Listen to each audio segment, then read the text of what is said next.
At this venue here on Europe, Readr meets Sentsuku. I would maybe like to draw your attention only to this, well, it's a little bit in autumn shape, linden tree, because it is an important symbol in Slovenia of friendship and community. So that is act of creativity, and that is what we want. It is not a kind of jewel design, it's not architectural design as such, it's an urban design project. And the more contributors come in, the greater the project has a chance to become. 2, 3. Yay! Here you go. Here. Thank you.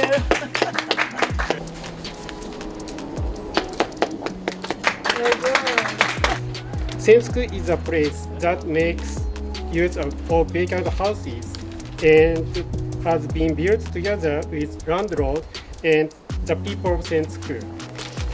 Our goal is for this place to take hold in the community and role in future community development. I wish I could look at my thoughts the way I gaze at a feather, swinging down softly to the ground.